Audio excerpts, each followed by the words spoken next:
Hello friends and welcome to our channel.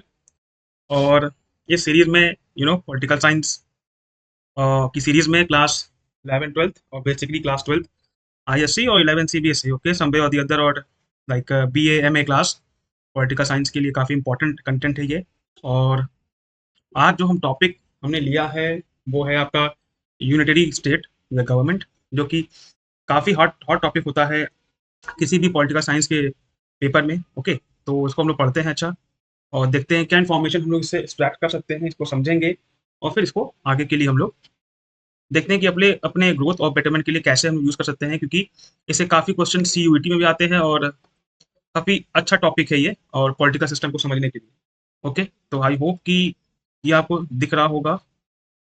एक पीछे कर लेते हैं। हाँ, सो यूनिटरी स्टेट जैसे कि आपको झंडा लगा हुआ दिख रहा है। ओके, सो ये इंग्लैंड अगर देखा जाए तो हम लोग देखेंगे, तो अगर आप इसको कंसिडर करेंगे तो ये इंग्लैंड इसका मेन ऑर्गेनाइजर या फाउंडर माना जाता है कि यूनिटरी स्टेट या कॉन्सेप्ट वो इंग्लैंड में सबसे पहले जन्मा जन्मा कहीं और होगा पहले, लेकिन जो इम्प्लीमेंट करने वाला बेसिकली जो कंट्री है वो इंग्लैंड ही है। ओके, नाउ तो हम लोग इसको देखते हैं कि कहता क्या है। तो a unitary state is a system okay of government in which all powers are concentrated in a single central authority. ये हमारा बड़ा ही मेन लाइन है कि जितनी भी पावर है ओके डिस्ट्रीब्यूशन ऑफ पावर है वो पूरा सेंट्रल अथॉरिटी में या सेंट्रल गवर्नमेंट में ही कंसंट्रेटेड होता है इन आ यूनिटरी स्टेट। यही आपको समझना है, यही इसका कोर पॉइंट है। बाकी आप सब अपने आप लिख लेंगे, इतना मेच्योर आप लोग हैं, you are that much mature that you can write the answer on your own. Okay, तो बेसिक जो इसका जो यू कैसे हैं कि कह सकते हैं वी कैन से कि जो सेंट्रल पॉइंट है वो है unitary state means single central authority where the power all the power is concentrated of the country. Okay, ठीक है। And any administrative divisions exercise only those powers that the central government choose to dedicate. क्योंकि England हमारा एक liberal democratic country है और democratic country में ये माना जाता है कि डिक्टेटरशिप या अथॉरिटेरियनशिप नहीं हो सकती है, इसलिए सेंट्रल गवर्नमेंट बेसिकली अपने आप से लोअर यूनिट्स को या कहते हैं रीजनल स्टेट्स को अपने आप से पावर डेलीकेट कर सकता है। सेंट्रल अथॉरिटी जब पावर डेलीकेट करेगा या पावर डिवाइड करेगा अपनी पावर लोकल गवर्नमेंट्स में, तो ही लोकल गवर्नमेंट्स को कुछ पावर मिलेगी। और सेंट्रल गवर्नमेंट जब चाहेगा वो अपनी पावर जो उसने बांटी है लोकल गवर्नमेंट्स में वो वापस अपने हिस्से की ले सकता है। ओके, तो लोकल गवर्नमेंट्स मर्सी पे डिपेंड करती हैं किसके, सेंट्रल गवर्नमेंट के। तो unitary state means central government powerful रहेगी, उसके पास कोई पावर पूरी रहेगी, he will assume all the power. चलते हैं आगे। तो जब आगे चलेंगे तो हम देखते हैं कुछ एक्सपर्ट्स की डेफिनेशन देख लेते हैं, ठीक है ना।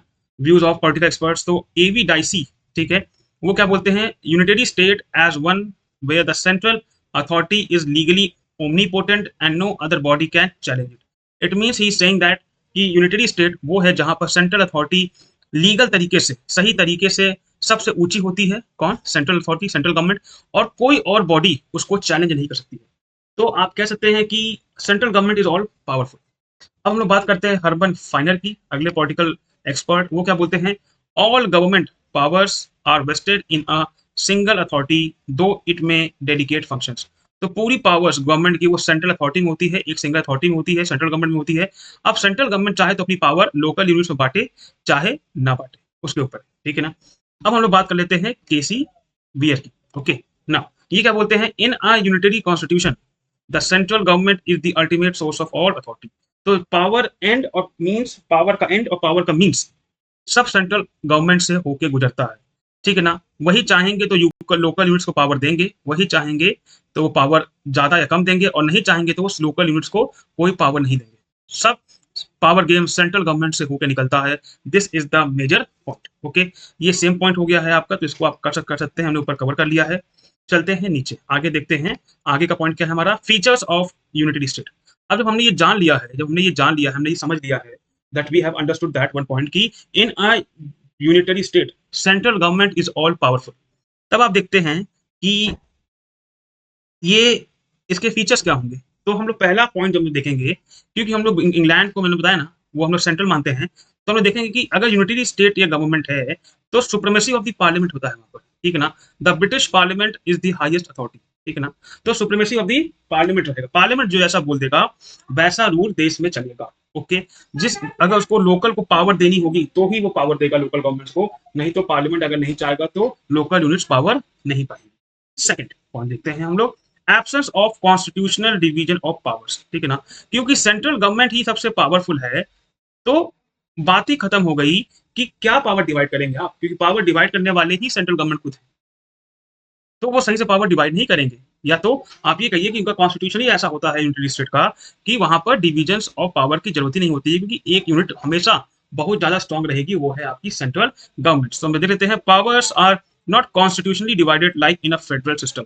जैसे कि फेडरल सिस्टम में होता है कि पावर्स प्रॉपरली डिवाइडेड होती हैं, लेकिन यूनिटरी स्टेट में पावर सेंट्रल गवर्नमेंट के पास होती है, और उनकी वो कहीं भी ऐसा मैंडेट नहीं है यूनिटरी स्टेट में कि पावर्स प्रॉपरली कहीं डिवाइड हो। तो ये पॉइंट हमको बताता है सेकंड पॉइंट कि क्योंकि कॉन्स्टिट्यूशनल कहीं अच्छे से डिफाइन नहीं है, वो भी इंग्लैंड में कॉन्स्टिट्यूशन अच्छे से कोडिफाइड नहीं है, तो पावर भी कोडिफाइड नहीं है, पूरी पावर सेंट्रल गवर्नमेंट से होकर निकलती है, और सेंट्रल गवर्नमेंट ही ऑल पावरफुल। ठीक है, इसका ठीक उल्टा फेडरल स्टेट में होता है, सिस्टम में होता है, वो जब हम पढ़ेंगे आपको हम बताएंगे। फ्लेक्सिबल कॉन्स्टिट्यूशन है, मैंने बताया कॉन्स्टिट्यूशन फ्लेक्सिबल है क्योंकि कॉन्स्टिट्यूशन को चेंज करने का अधिकार खाली पार्लियामेंट को, सेंट्रल गवर्नमेंट को, स्टेट गवर्नमेंट इसमें कोई रोल प्ले नहीं करती है। इसलिए कॉन्स्टिट्यूशन को बदलना या चेंज करना काफी आसान प्रोसेस है। कहां पर? ब्रिटेन में, मतलब यूनिटरी स्टेट में। The British constitution is unwritten and easily amendable, वो अनरिटन भी है, कोडिफाइड नहीं है, इसलिए इसलिए कॉन्स्टिट्यूशन बदलने में कोई दिक्कत नहीं होती, आसानी से वो चेंज या बदल जाता है। ठीक है, नेक्स्ट पॉइंट, पॉइंट नंबर 4 देखते हैं हम लोग। तो पॉइंट नंबर 4 देखेंगे तो सेंट्रलाइज अथॉरिटी है। तो कब से पूरे वीडियो में चिल्ला चिल्ला के मैं ही बोल रहा हूँ, अगर यूनिटरी स्टेट आपको कहीं दिखता है, पहला फीचर क्या है कि अथॉरिटी, सिस्टम, एडमिनिस्ट्रेशन पूरा सेंट्रलाइज होगा, पूरा सेंट्रल गवर्नमेंट पर डिपेंड करेगा। Real power lies with the central government. यहाँ पर स्टेट गवर्नमेंट की बात करें तो वो पूरी तरह से आपके सेंट्रल गवर्नमेंट पे डिपेंडेंट होती हैं, डिपेंडेंट होती हैं। ठीक है ना, यस। चलते हैं आगे, अगला पॉइंट आपको क्लियर कर देगा कि लोकल गवर्नमेंट का क्या पोजीशन होता है यूनिटरी स्टेट में। लोकल गवर्नमेंट्स आर सब ऑर्डिनेट, बहुत ही छोटी होती हैं, मतलब छोटी मतलब पावर में छोटी होती हैं। अगर ये आपकी सेंट्रल गवर्नमेंट है तो बहुत नीचे आपकी कहीं स्टेट या रीजनल गवर्नमेंट होंगी, रीजनल स्टेट गवर्नमेंट या रीजनल गवर्नमेंट्स होंगी, जो कि पूरी तरह से सेंट्रल गवर्नमेंट पे डिपेंडेंट होंगी। जितना सेंट्रल गवर्नमेंट पावर दे देगी उतना ही पावर स्टेट गवर्नमेंट को मिलेगा। स्टेट गवर्नमेंट अपने आप से कुछ नहीं कर सकती है। बस आप ये चीज जान लीजिए, क्योंकि हम लोग यूनिटरी की बात कर रहे हैं, यूनिटरी स्टेट की, और इंग्लैंड एक लिबरल डेमोक्रेटिक कंट्री है, तो वहाँ के जो लीडर्स हैं बहुत ही सेंसिबल हैं, और ये मेक श्योर करते हैं जो सेंट्रल में बैठे लोग हैं कि स्टेट गवर्नमेंट को भी ठीक ठाक पावर मिले ताकि वो अपना काम अच्छे से कर सके। तो local bodies exist but depend on parliament. Local bodies होती तो हैं पर पूरी तरह से डिपेंडेंट होती है पार्लियामेंट पे या सेंट्रल गवर्नमेंट। अब यूनिफॉर्म लॉस, अब आप समझिए कि जब सेंट्रल अथॉरिटी ने एक लॉ निकाला है और स्टेट गवर्नमेंट के पास या रीजनल गवर्नमेंट के पास कोई पावर नहीं है, तो वो सेंट्रल के लॉस को चैलेंज ही नहीं कर सकती है। पार्लियामेंट के बनाए हुए किसी लॉस को वो चैलेंज ही नहीं कर सकती हैं। तो पार्लियामेंट जो लॉ बनाएगा वो पूरी कंट्री के लिए सेम लॉ बनाएगा। तो तो उससे क्या होगा, एक तरह का हर जगह आपको सेम लॉ देखने को मिलेगा। कहां पर? इंग्लैंड में या यूनिटरी स्टेट में। तो इसलिए यूनिफॉर्मिटी ऑफ लॉस होती है पूरे कंट्री में, अक्रॉस दी कंट्री। ठीक है ना।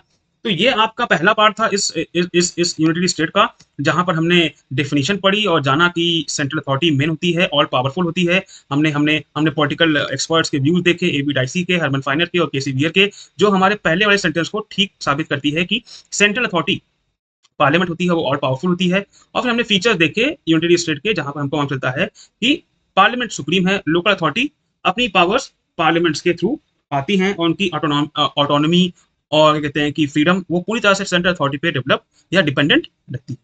अब हम लोग आगे पढ़ेंगे एडवांटेजेस और डिसएडवांटेजेस और क्रिटिसिज्म ऑफ यूनिटरी स्टेट अगले लेक्चर में। तब तक के लिए bye bye and take care.